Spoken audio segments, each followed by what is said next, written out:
Hello students, welcome you all. Now let's talk about second question.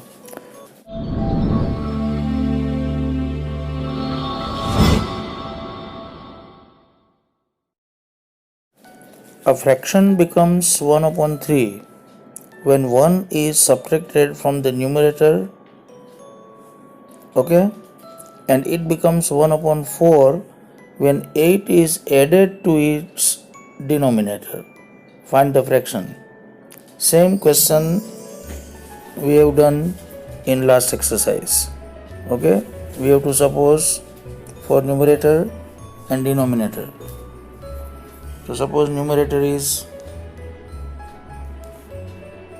x and denominator is y. Okay, that means fraction will be x upon y. Okay,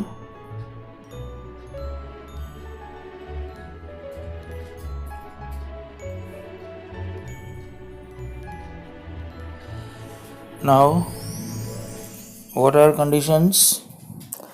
A fraction becomes 1 upon 3 when 1 is subtracted from the numerator. 1 is subtracted from the numerator. This is our numerator and 1 is subtracted from this.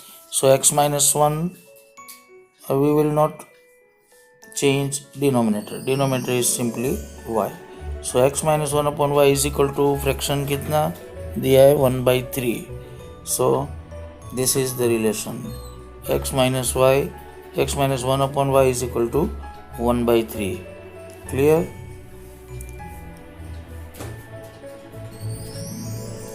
This is first condition. And what is second? Another one. Fraction becomes 1 upon 4 when 8 is added to its denominator. So we will not change numerator and just add 8 in denominator. So this will be our new fraction 1 by 4. So this is another relation. Okay. Now cross multiplication. 3x minus 3 is equal to y. So 3x minus y, y को आगे लेंगे. Okay. 3x minus y, always put in standard form. ax plus by plus c. Clear? The 3x minus y minus 3 is equal to 0. Similarly, here 4x and here y plus 8. Okay. So next equation will be 4x minus y minus 8. Clear? Now solve both these equations using cross multiplication method. So these are our determinants and this is solution. Just look at how I have solved these equations. Okay, I am just scrolling down.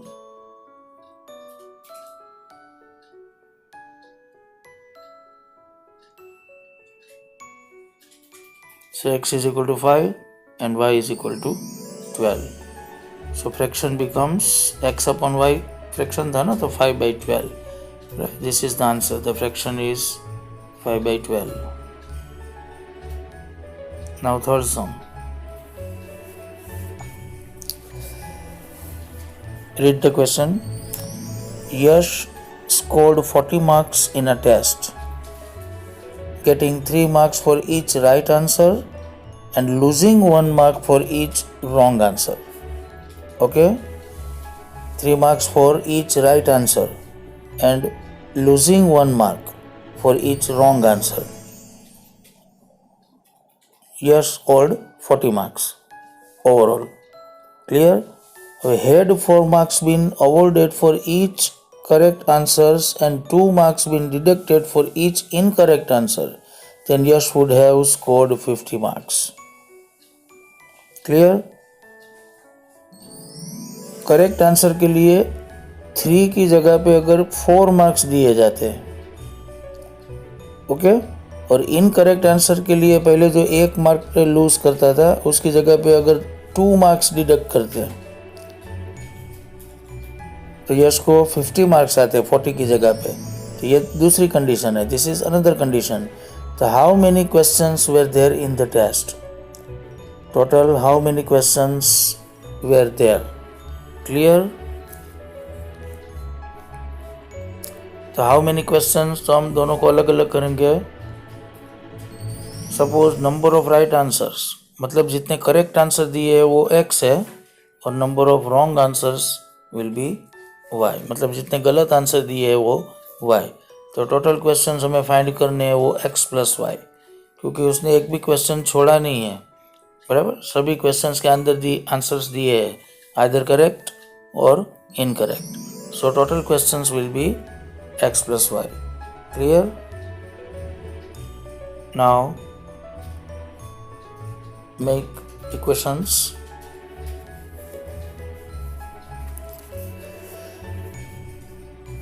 Getting 3 marks for each right answers. Correct answers के लिए उन यश को 3 mark मिले हैं, मतलब एक correct answer तो 3 mark. तो उसने x करेक्ट आंसर दिए है ना, ये रहा x करेक्ट आंसर. तो करेक्ट आंसर के कितने मार्क मिलेंगे? 3x. क्लियर? तो पहली टर्म आएगी 3x. सिमिलरली एक रॉन्ग आंसर के लिए 1 मार्क डिडक्ट होता है. तो उसने y रॉन्ग आंसर दिए, तो कितने डिडक्ट होंगे? y1 जा y. ओके, तो y मार्क्स उसके माइनस हुए, तो 3x माइनस y, तो is equal to total marks Yash got 40 marks total. Okay, so equation will be 3x minus y is equal to 40. So 3x minus y minus 40 is equal to 0. This is our first equation. Similarly उसको right answer के लिए 4 mark अगर मिलते तो 4x, और गलत answer के लिए 2 कट होते तो minus 2y. So you will get 50 marks. So 4x minus 2y is equal to 50. Then equation will be 4x minus 2y minus 50 is equal to 0. ये इक्वेशन रखोगे तो भी चलेगा, लेकिन अगर इक्वेशन रिड्यूस फॉर्म में आता है तो हमारे कैलकुलेशंस थोड़े कम हो जाते हैं. ओके, तो ये सभी टर्म जो है ना वो 2 से डिवाइड होती है, तो हमने 2 निकाल दिया सब में से, सभी टर्म को 2 से डिवाइड कर दिया. सो इक्वेशन थोड़ा छोटा हो जाएगा. So equation will be 2x minus y minus 25. Divide all these 3 terms by 2. So this will be our second equation. Okay. Now cross multiplication method से किया है, आप elimination भी कर सकते हैं और substitution method भी कर सकते हैं. Clear? So this is determinant. Okay, and this is the answer. I am just scrolling down.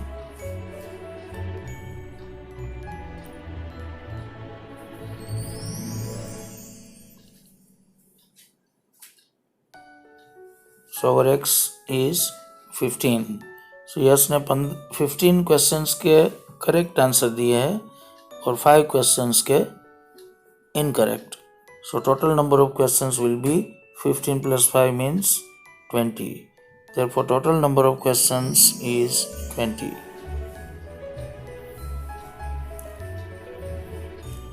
Now question number 4. Now look at this question. This is somewhat tough. Okay. So places A and B are 100 km apart on a highway. Okay, just look at this figure. This is station A, this is station B, and distance between these 2 stations is 100 km. Okay, one car starts from A and another from B at the same time. Okay, अब देखो, what is the situation? One car starts from A, another car starts from B. अब देखो, 2 car अलग अलग station से start होती है, तो इसमें 2 सिचुएशन होती है.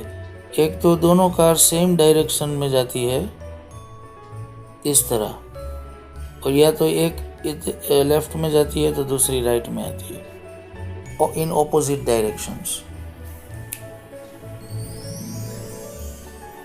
Okay, there are two situations. So just read the question. One car starts from A and another from B at the same time. If the car travel in the same direction at different speeds. दोनों car same direction में. This is our first situation. Both the cars start at the same time and travel in the same direction with different speeds. Time same है लेकिन speed different है। अब क्या होगा, suppose ये car की speed ज़्यादा है और ये कार की स्पीड कम है, तो क्या होगा, कुछ डिस्टेंस के बाद ये पहले वाली कार इसको ओवरटेक कर लेगी। मतलब यहाँ पे दोनों कार साथ में होंगी। Okay, so they meet each other. This is the situation. If the car travels in the same direction at different speeds, they meet in 5 hours. 5 घंटे के बाद दोनों कार इधर मिलती है, आफ्टर 5 hours. क्लियर? एक ही सेम टाइम पे यहाँ पे कार निकली है, on the same direction, with the same time and with different speeds, and they will meet each other after 5 hours. Okay, this is the situation. तो suppose यहाँ पे दोनों कार मिलती है, तो ये हमारा जो डिस्टेंस है उसको हम सपोज करते हैं s. This is our distance s. तो ऑटोमेटिकली ये डिस्टेंस कितना हुआ, देखो यहाँ से यहाँ का 100 है और यहाँ से यहाँ का s. ओके, तो इसमें से ये माइनस करेंगे, इतना ये हुआ s minus 100. This is our distance s minus 100. Okay, तो this is 100, this is s and this is s minus 100. Okay, तो पहले हमने ये सब डिस्टेंस ले लिया। अब क्वेश्चन में देखो, फाइंड क्या करना है, what are the speeds of the two cars. We have to find speeds of both this cars. तो ये हम सपोज कर लेंगे, speed of car A is equal to X and speed of car B is equal to Y. Suppose तो speed वाले कोई भी example हो, उसमें हमें ये फॉर्मूला रखनी है कंपलसरी। साइंस में आती है ये formula, speed is equal to distance traveled upon time in 9th standard. So v is equal to s by t. Okay. Now first car की, दोनों कार के लिए हम अलग अलग फाइंड करेंगे। v means speed, तो a कार की स्पीड है x. ओके, अब देखो ये a कार की स्पीड है x और उसने यहाँ से यहाँ तक का डिस्टेंस ट्रैवल किया, मतलब कितना s. सो डिस्टेंस ट्रैवल्ड आएगा s और यहाँ से यहाँ तक पहुँचने में 5 hours लगे, तो टाइम इज 5. ओके, और b कार के लिए देखो, तो b कार ने यहाँ से यहाँ तक का ही डिस्टेंस ट्रैवल किया है, मतलब डिस्टेंस हुआ s माइनस 100, उसकी स्पीड है y, डिस्टेंस s माइनस 100 और उसको भी 5 घंटे लगे, टाइम सेम है दोनों के लिए, तो 5 hours. ओके, तो ये दोनों रिलेशंस मिले हमें। अब इसका इक्वेशन बनाओ क्रॉस मल्टीप्लिकेशन से, तो s is equal to 5x और इसको 5 मल्टीप्लाई करो तो 5y is equal to s minus 100. So s is equal to 5y plus 100. Okay, तो ये दोनों रिलेशंस हमें मिले। This is relation between s and x, this is the relation between s and y. Okay, now compare both these terms. Because why we are comparing? Because here 3 variables are there. We cannot find 3 variables because we are having only 2 linear equations and 2 variables. So by elimination or by substitution or by cross multiplication, we can find only two variables. Here one variable is x, one variable is y, and this is third variable s. There are three variables. तो एक को तो हमें निकालना ही है क्योंकि we can put only two variables. Okay, so हम क्या करेंगे, कंपेयर, बिकॉज इसमें भी लेफ्ट साइड में s है, इसमें भी लेफ्ट साइड में s है, तो लेफ्ट साइड इक्वल है तो राइट भी इक्वल होनी चाहिए. Okay, so 5x is equal to 5y plus 100. s निकल गया, x और y दो वेरिएबल ही बचे ना, यही हमें करना था. So 5x minus 5y minus 100 is equal to 0.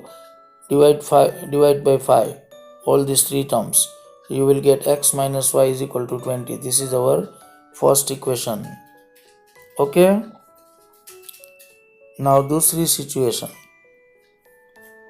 First situation में से हमने first equation लिया. Now what is the second situation? If they travel towards each other. पहले में क्या था, दोनों सेम डायरेक्शन में जा रही थी. अब दोनों एक दूसरे की ऑपोजिट डायरेक्शन में, मतलब ये कार इधर जाती है तो ये इधर आती है, तो बीच में यहाँ कहीं पे मिलेगी ना. ओके, तो सपोज इधर मिलती है, सपोज कार, दोनों car, two cars meet at this distance, तो this is S. Okay, this is station A और स्टेशन बी, तो distance between station A and station B is 100, so this is 100. This is S. Okay. So what about this? 100 में से S minus करो, इतना ही आएगा, 100 minus S. Clear? बस बाकी अब सेम है, ऊपर किया उसी तरह से करना है. V is equal to S by T. Okay, तो पहले वाली कार की स्पीड थी x, so speed is x. Distance travel इधर मिल रही है ना, तो डिस्टेंस ट्रैवल्ड s, और टाइम कितना दिया है सम में देखो. If they travel towards each other they meet in 1 hour. 1 घंटे में मिलती है तो time is 1 hour. Okay, similarly ये कार की स्पीड है y, तो स्पीड की जगह पे हम रखेंगे y, और डिस्टेंस कितना हुआ ये कार का यहाँ से यहाँ तक का, सिर्फ इतना, मतलब 100 माइनस s, 100 माइनस s, और टाइम 1 hour. तो ये भी s is equal to X हुआ, ये s is equal to 100 minus Y, दोनों s को कंपेयर करो तो x is equal to 100 minus Y, ये हमारा इक्वेशन आएगा. So x plus Y minus 100 is equal to 0. बस दोनों इक्वेशन हमने बना लिए. अब ये डिटर्मिनेंट बनाएंगे, ये डिटर्मिनेंट और ये solution.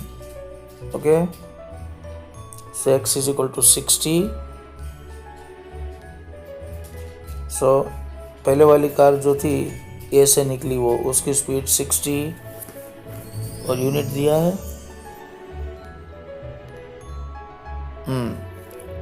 Kilometre per hour.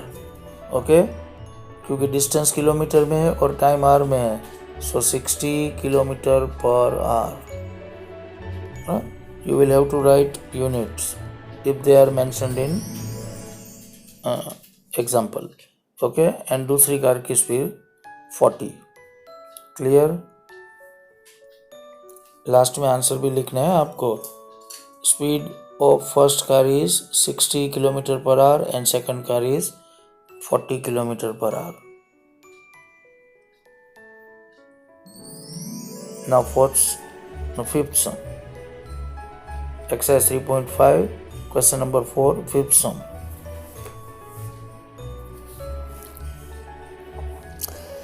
Read the question. The area of a rectangle gets reduced by 9 square units if its length is reduced by 5 units and breadth is increased by 3 units.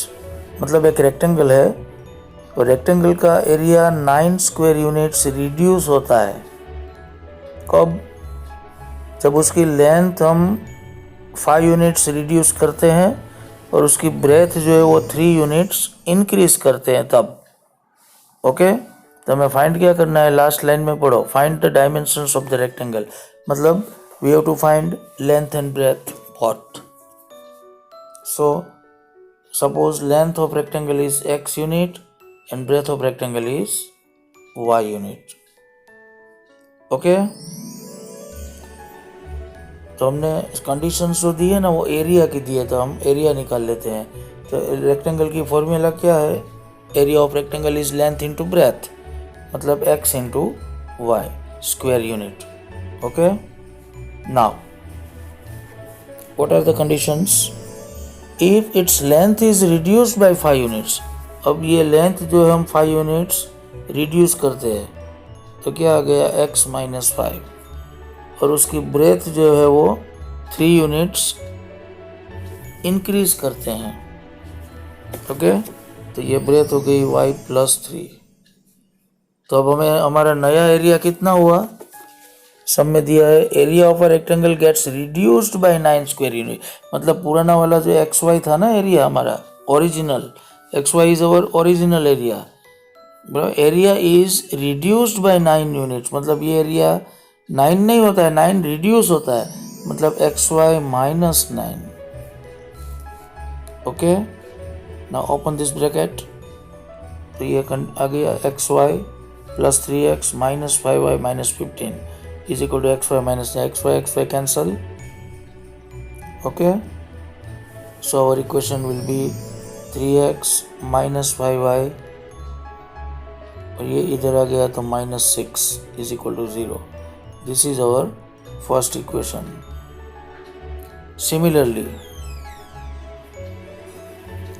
Similarly second condition,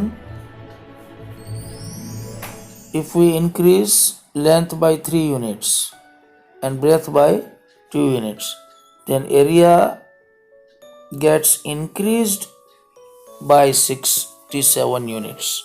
So xy plus 67. Okay, now open this brackets, so you will get this another equation. Now solve both these equations using cross multiplication method. 3x minus 5y minus 6 and 2x plus 3y minus 61. So these are determinants and this is the solution.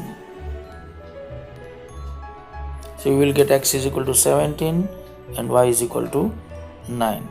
Thus length of rectangle is 17 units and breadth of rectangle is 9 units. Okay. And suppose they ask for area, then what will be the area of rectangle? Area of rectangle is 17 nines. Okay, this will be the area, length into breadth. Okay, so this is all about exercise 3.5. Okay, आज के लिए इतना काफ़ी. Okay, bye bye.